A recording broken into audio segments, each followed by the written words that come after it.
Numidangi pung 7 adayda text ama laki Laishi famungda hippi adubu text la idu yengdre Laishi di mana khanglakpadagi sumaina sokpasi nongmata thengadabagi kitang sokpaduda yam luna khanjinjarami pung 8 muk tare ngasai text lakibadu ningsinglaktuna yengi text manga taruk leirami tomthinna abem khongdo kemta tawdraba pung 8 minute kunda saurba ai soikreba pung 8 minute 56 da kumdie adudi ai lakani noida pung 9 minute 38 da avem ai laeko pung 9 minute 58 da ai noi thonggan da leire text amuka sulai pung 8 minute 13 da avem ai nangna text halaktri fawwa ayumda haloi Laishi famungdagi tapna kumi magi thongnaudu hangduna gate yengi garida nupa ama famduna leibadu ure Laishi pakhatpana loire nahan gaidi kaya khanjiludabani ngasidi kadaidagi khalaiba wakhal no khangde nungaitaba pakhatpa fawrai tomthin Laishi na thongnau hanglakpadu ubada phone lokthokduna garidagi kumtharaga Laishi da call tawsili phone du sat paikhali Laishi na kino tawridubo yumda halo tomthin na ai haloi ai na haiba yadinga haloi kaino I love you adugi oradi halo ai gi gift loge Laishi na sat hairei ai thorakpa yaroye numidang sida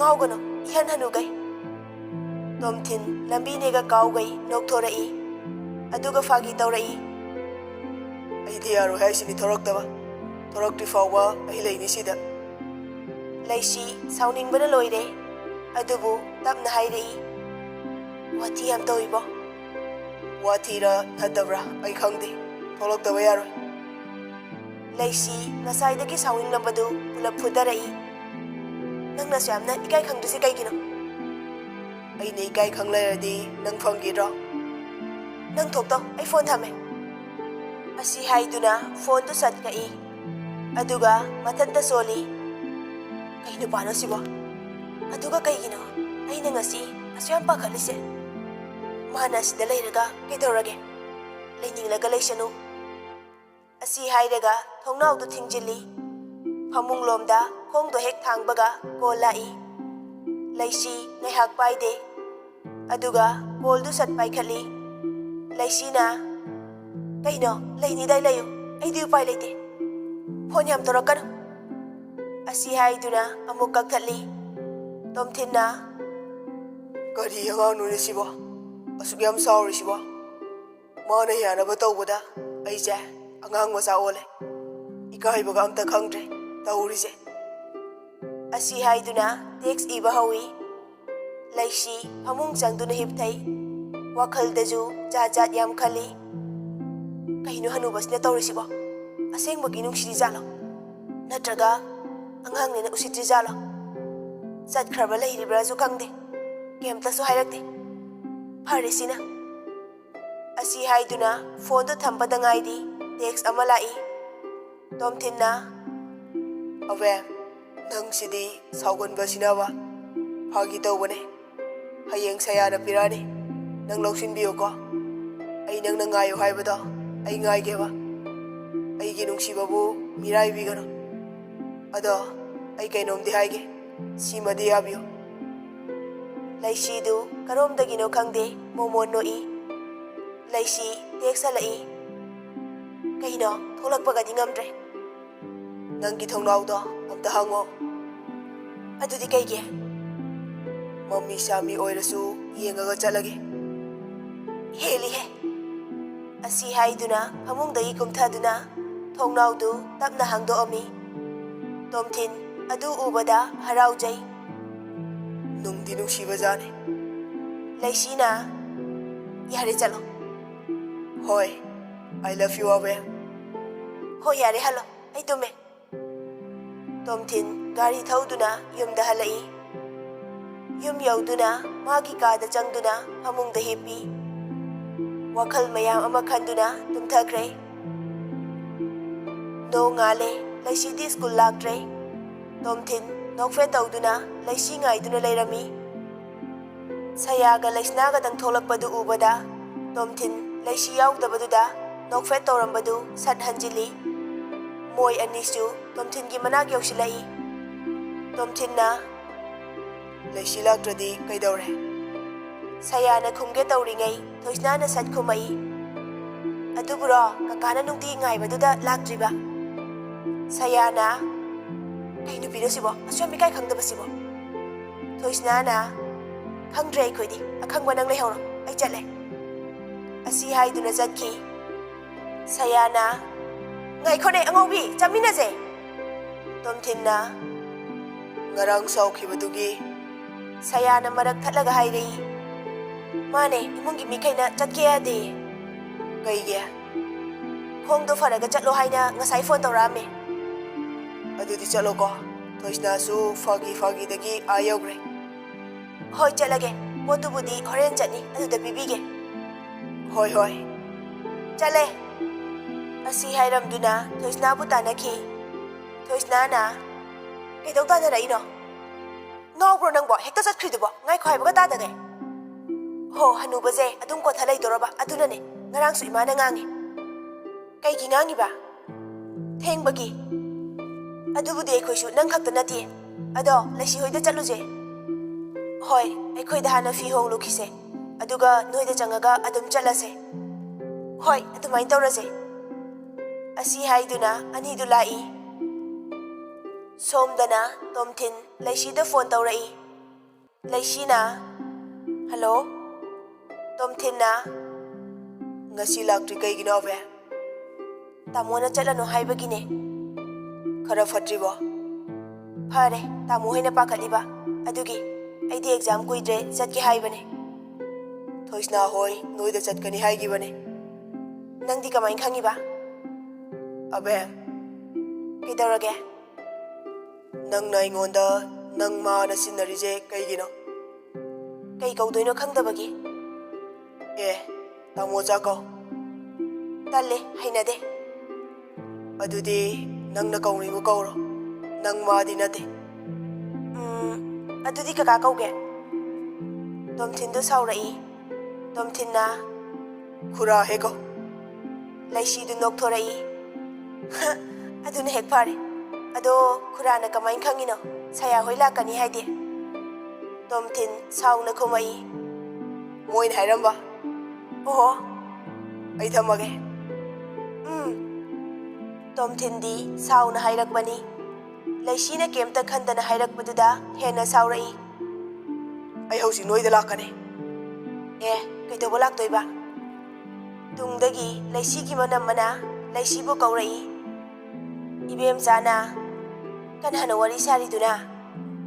ꯂꯩꯁꯤ ꯈꯪꯄ꯭ꯔꯦꯛ ꯈꯪꯉꯤ, ꯑꯗꯨꯒ ꯂꯂꯠ ꯇꯧꯅ ꯈꯨꯝꯃꯛꯏ꯫ ꯊꯣꯏꯁꯅꯥꯅꯦ, ꯂꯥꯛꯀꯦ ꯍꯥꯏꯔꯤꯔꯣ? ꯑꯩꯅ ꯂꯥꯛꯀꯅꯣꯅ ꯐꯥꯒꯤ ꯇꯧꯔꯤꯕ꯫ ꯐꯔꯦ ꯐꯔꯦ, ꯑꯗꯨꯗꯤ ꯃꯣꯏ ꯂꯥꯛꯑꯒ ꯆꯥꯃꯤꯟꯅꯔꯣ, ꯀꯩ ꯆꯥꯅꯤꯡꯒꯦ ꯍꯪꯕ ꯂꯥꯛꯄꯅꯦ꯫ ꯍꯣꯏ ꯏꯅꯝꯃ꯫ ꯑꯁꯤ ꯍꯥꯏꯗꯨꯅ ꯐꯣꯟꯗꯨ ꯌꯦꯡꯕꯗ ꯇꯣꯝꯊꯤꯟꯗꯤ ꯑꯗꯨꯝ パイꯗꯨꯅ ꯂꯩꯔꯝꯃꯤ꯫ ꯃꯅꯝꯃ ꯊꯣꯛꯈꯤꯕꯗ ꯉꯥꯏꯔꯤꯕꯅꯤꯅ ꯊꯣꯏꯁꯅꯥꯒꯤ ꯃꯤꯡ ꯄꯟꯗꯨꯅ ꯍꯥꯏꯔꯛꯏ꯫ ꯊꯣꯏꯁꯅꯥ, ꯊꯝꯃꯣ ꯌꯥꯔꯦ꯫ ꯆꯠꯇ꯭ꯔꯤꯕꯣ? ꯀꯩ ꯍꯥꯏ ꯂꯥꯛꯏꯅꯣ? ꯑꯁꯤ ꯍꯥꯏꯗꯨꯅ ꯅꯨꯄꯤꯒꯤ ꯈꯣꯟꯖꯦꯜ ꯁꯥꯗꯨꯅ ꯉꯥꯡꯂꯛꯏ꯫ ꯂꯩꯁꯤꯅ ꯍꯩꯅꯗꯦꯍꯦ꯫ ꯑꯁꯤ ꯍꯥꯏꯗꯨꯅ ꯀꯣꯜꯗꯨ ꯀꯛꯊꯠꯂꯤ꯫ ꯍꯦꯛ ꯀꯛꯈꯤꯕꯒ ꯇꯣꯝꯊꯤꯟ ꯅꯣꯛꯊꯣꯔꯛꯏ꯫ ꯂꯩꯁꯤꯁꯨ ꯊꯤꯡꯕ ꯉꯝꯗꯒꯩ ꯅꯣꯛꯊꯣꯔꯛꯏ꯫ ꯇꯥꯟꯖꯥꯗꯨꯗ ꯁꯌꯥ ꯈꯪꯂꯥꯎ ꯂꯥꯎꯔꯛꯏ꯫ ꯍꯣ, ꯀꯅꯥꯒꯅꯣ ꯑꯗꯨꯛ ꯊꯋꯥꯏ ꯇꯥꯅ ꯅꯣꯛꯏꯗꯨꯕꯣ? ꯂꯩꯁꯤ ꯈꯪꯄ꯭ꯔꯦꯛ ꯈꯪꯉꯤ꯫ ꯂꯩꯁꯤꯅ ꯀꯩꯅꯣ ꯇꯨꯃꯤꯟ ꯆꯪꯉꯛꯏꯗꯤ? ꯊꯣꯏꯁꯅꯥꯅ ꯑꯦ, ꯍꯦꯟꯃꯟꯗ꯭ꯔꯣ ꯁꯤꯗꯤ, ꯑꯩꯈꯣꯏꯗꯒ ꯇꯥꯏꯅꯗꯅ? ꯁꯌꯥꯅ ꯁꯛ ꯐꯖꯕꯤ ꯏꯕꯦꯝꯃ, ꯑꯩꯈꯣꯏꯅ ꯀꯧꯕꯗꯤ ꯇꯥꯗꯕꯣꯏꯔꯦ, ꯅꯣꯛꯅꯕ ꯍꯣꯠꯅꯔꯤꯉꯩꯗ꯫ ꯂꯩꯁꯤ ꯇꯨꯃꯤꯟ ꯂꯩꯈ꯭ꯔꯦ꯫ ꯁꯌꯥꯅ ꯕꯦꯒꯇꯒꯤ ꯄꯣꯠ ꯆꯩꯗꯨ ꯂꯧꯊꯣꯔꯛꯏ, ꯑꯗꯨꯒ ꯂꯩꯁꯤꯗ ꯁꯠ ꯄꯤꯔꯝꯃꯤ꯫ ꯁꯌꯥꯅ ꯁꯦ ꯅꯣꯏ ꯍꯅꯨꯕꯒꯤꯗꯣ ꯊꯣꯏꯁꯅꯥꯗꯤ ꯄꯥꯈꯠꯂꯦ ꯑꯗꯨꯒꯤ ꯑꯣꯟꯅ ꯇꯩꯅꯕꯗ ꯂꯩꯁꯤꯅ ꯇꯞꯅ ꯂꯧꯈꯤ ꯑꯗꯨꯒ ꯍꯥꯏꯔꯛꯏ ꯀꯩꯅꯣ ꯁꯤꯕꯣ ꯁꯌꯥꯅ ꯈꯪꯗꯦ ꯂꯩꯁꯤꯅ ꯌꯦꯡꯁꯤꯁꯦ ꯑꯁꯤ ꯍꯥꯏꯗꯨꯅ ꯈꯥꯎꯗꯒꯤ ꯄꯣꯠ ꯆꯩꯗꯨ ꯂꯧꯊꯣꯔꯛꯏ ꯑꯗꯨꯒ ꯅꯣꯛꯐꯦꯠ ꯇꯧꯅ ꯍꯥꯏꯔꯛꯏ ꯂꯩꯁꯤꯅ ꯀꯩ ꯍꯥꯏꯕꯁꯤꯅ ꯁꯌꯥꯅ ꯂꯤꯠꯅꯕ ꯂꯩꯁꯤ ꯅꯣꯛꯐꯦꯠ ꯇꯧꯗꯨꯅ ꯑꯗꯨꯝ ꯈꯨꯝꯃꯛꯏ ꯑꯗꯨꯕꯨꯗꯤ ꯈꯪꯕ ꯀꯩ ꯃꯔꯝꯒꯤꯅꯣ ꯁꯤꯅꯤ ꯁꯌꯥꯅ ꯅꯨꯡꯁꯤꯕꯩ ꯂꯩꯁꯤꯅ ꯈꯨꯗꯣꯞꯅꯦ ꯑꯅꯤ ꯁꯨꯏꯌꯦ ꯁꯌꯥꯅ ꯃꯤꯡꯒ ꯏꯀꯣ ꯂꯩꯁꯤꯅ ꯈꯨꯊꯨꯗꯣ ꯀꯤꯕꯝꯕꯨ ꯌꯥꯎꯏꯅꯦ ꯊꯣꯏꯁꯅꯥꯗꯤ ꯇꯨꯃꯤꯟꯅ ꯑꯗꯨꯝ ꯂꯩꯔꯦ ꯂꯩꯁꯤꯅ ꯉꯁꯤ ꯇꯧꯔꯤꯕ ꯃꯑꯣꯡꯁꯤ ꯎꯕꯗ ꯊꯣꯏꯁꯅꯥꯅ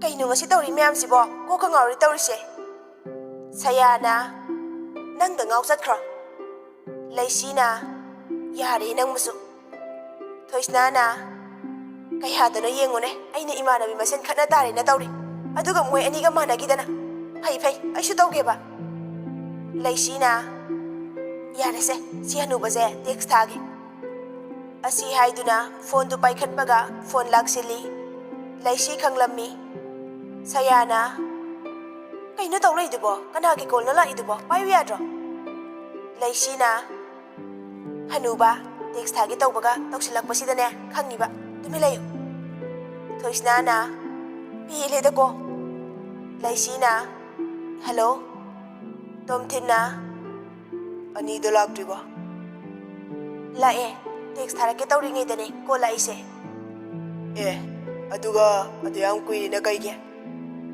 ꯃꯤ ꯈꯪꯉꯤꯕ ꯀꯅꯥ ꯑꯩ ꯑꯗꯨ ꯀꯩꯒꯤꯅꯣ ꯐꯤ ꯍꯥꯏꯕ ꯂꯣꯏꯗ꯭ꯔꯤꯉꯩ ꯇꯣꯝꯊꯤꯟꯅ ꯁꯠ ꯍꯥꯏꯔꯛꯏ ꯏꯕꯥꯅꯤꯒꯤ ꯑꯍꯥꯟꯕ ꯎꯅꯕꯗ ꯁꯦꯜꯂꯛꯅꯕ ꯂꯩꯁꯤ ꯏꯄꯪ ꯄꯪꯒꯩ ꯈꯨꯝꯃꯛꯏ ꯀꯩꯅꯣ ꯏꯕꯥꯅꯤꯕꯨ ꯑꯃꯨꯛꯇ ꯎꯅꯗ꯭ꯔꯤꯕꯒꯤ ꯇꯥꯏꯞꯇ ꯑꯍꯥꯟꯕ ꯎꯅꯕ ꯀꯥꯏꯅ ꯍꯥꯏꯗꯨꯕꯣ ꯁꯌꯥꯒ ꯊꯣꯏꯁꯅꯥꯒ ꯈꯪꯅꯣꯛ ꯅꯣꯛꯊꯣꯔꯛꯏ ꯇꯣꯝꯊꯤꯟꯁꯨ ꯇꯨꯃꯤꯟꯅ ꯅꯣꯛꯏ ꯂꯩꯁꯤ ꯁꯥꯎꯗꯨꯅ ꯍꯥꯏꯔꯛꯏ ꯀꯩꯅꯣ ꯅꯣꯏ ꯑꯅꯤ ꯅꯣꯛꯏꯗꯨꯅ ꯁꯌꯥꯅ ꯈꯨꯝꯒꯦ ꯇꯧꯔꯤꯉꯩ ꯊꯣꯏꯁꯅꯥꯅ ꯁꯠ ꯈꯨꯝꯃꯛꯏ ꯀꯩꯁꯨ ꯇꯧꯗꯦ ꯁꯨꯝ ꯅꯣꯛꯅꯤꯡꯉꯛꯄ ꯑꯗꯨꯒꯤ ꯂꯩꯁꯤꯅ ꯀꯩꯗ ꯅꯣꯛꯅꯤꯡꯒꯦ ꯇꯨꯃꯤꯟ ꯂꯩꯌꯨ ꯇꯣꯝꯊꯤꯟꯗꯤ ꯂꯩꯁꯤꯒꯤ ꯏꯉꯥꯎ ꯉꯥꯎꯖꯕ ꯃꯇꯧꯗꯨꯗ ꯍꯦꯟꯅ ꯃꯥꯒꯤ ꯊꯃꯣꯏꯕꯨ ꯁꯨꯝꯍꯠꯂꯦ ꯅꯨꯡꯁꯤꯕ ꯁꯨꯝ ꯍꯦꯜꯂꯛꯏ ꯂꯩꯁꯤꯅ ꯀꯩꯅꯣ ꯅꯪꯅ ꯇꯨꯃꯤꯟ ꯂꯩꯔꯤꯗꯨꯅ ꯇꯣꯝꯊꯤꯟꯅ ꯀꯩꯁꯨ ꯇꯧꯗꯦ ꯑꯗꯣ ꯈꯨꯗꯣꯞꯇꯣ ꯆꯥꯕ꯭ꯔꯣ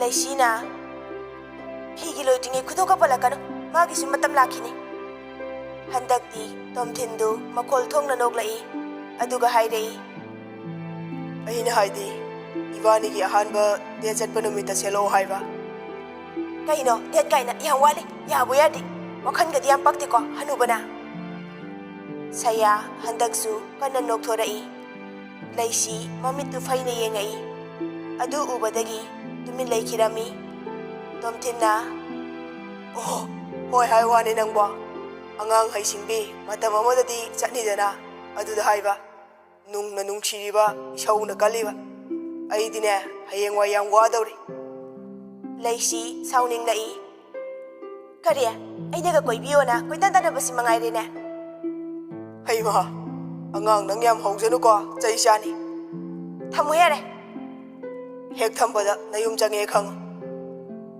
ꯂꯩꯁꯤ ꯌꯨꯝ ꯆꯪꯉꯛꯀꯅꯤ ꯍꯥꯏꯕꯗꯒꯤ ꯇꯨꯃꯤꯟ ꯂꯩ ꯇꯣꯝꯊꯤꯟ ꯇꯞꯅ ꯏꯪꯅ ꯅꯨꯡꯁꯤꯕ ꯈꯣꯟꯖꯦꯜꯅ ꯀꯧꯔꯛꯏ ꯑꯕꯦ ꯂꯩꯁꯤ ꯈꯨꯝꯗꯦ ꯇꯣꯝꯊꯤꯟꯗꯨ ꯑꯃꯨꯛꯀꯁꯨ ꯀꯧꯔꯛꯏ ꯑꯕꯦ ꯂꯩꯁꯤ ꯍꯟꯗꯛꯇꯤ ꯈꯨꯝꯃꯛꯏ ꯀꯩꯅꯣ ꯑꯗꯨꯃꯥꯏꯅ ꯈꯨꯝꯅꯕ꯭ꯔꯣ ꯅꯪ ꯇꯥꯃꯣ ꯆꯥꯅ ꯅꯨꯡꯁꯤꯅ ꯀꯧꯔꯒ ꯊꯝꯃꯒꯦ ꯀꯩ ꯑꯉꯥꯡꯅꯣ ꯁꯤꯕꯣ ꯅꯃꯥꯏꯗ ꯁꯣꯝ ꯑꯣꯟꯊꯣꯔꯛꯑꯣ ꯂꯩꯁꯤꯁꯨ ꯐꯠ ꯑꯣꯟꯊꯣꯔꯛꯏ ꯇꯣꯝꯊꯤꯟꯅ ꯂꯩꯔꯤꯕꯗꯨ ꯎꯕꯗ ꯍꯥꯏꯔꯛꯏ ꯑꯗꯨꯗꯤ ꯀꯩꯗꯧꯔꯤꯕ ꯇꯣꯝꯊꯤꯟ ꯊꯣꯡꯅꯥꯎ ꯃꯄꯥꯗꯨꯗ ꯅꯣꯛꯇꯨꯅ ꯂꯩꯁꯤꯕꯨ ꯌꯦꯡꯗꯨꯅ ꯂꯩꯔꯝꯃꯤ ꯑꯩꯒꯤ ꯅꯨꯡꯁꯤꯕꯤ ꯑꯕꯦꯝ ꯌꯦꯡꯂꯤꯕ ꯂꯩꯁꯤ ꯄꯦꯔꯤ ꯄꯦꯔꯤ ꯇꯧꯅ ꯍꯥꯏꯔꯛꯏ Kayam kuirage layba?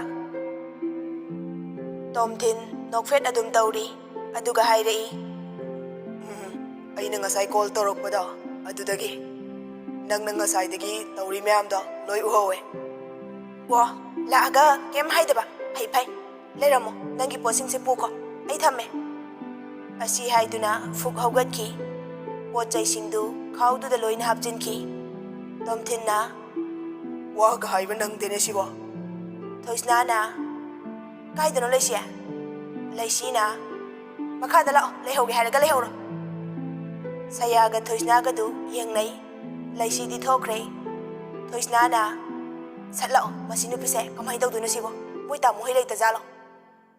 Sayana khangde lao asi haiduna tanaki. Leisi Tomthingi manak yaurai. Tomthingi minoktu haujik fauba adum noktuna leirami. Leisina se si pukro ai pamde. Asi haiduna gari da thammi. Aduga fatlai thoktuna khong thangba hawi. Tomthin sor mapi ama hondoi. Leisigi khudangdu satpaiduna chingshili. Khaudagi khudoptu lauthoi. Ilap el hakpadu lauthokduna leisida sibi. Leisidi Tomthinna tawridu mamit kuptana yeng leire. Ya umjani haiba fauba kaukre. Tarang ama chatkre. Khudoptu L plus D hakpadu amuk lauthokduna leisida pi. Tomthinna ꯑꯕꯦ ꯁꯦ leisi gyan tadana hanagum leiri. Saya thoisnada yengduna hairei. Sayana si matangshidi saida leirasi. Thoisnana soroksidane mine uredi nungaini.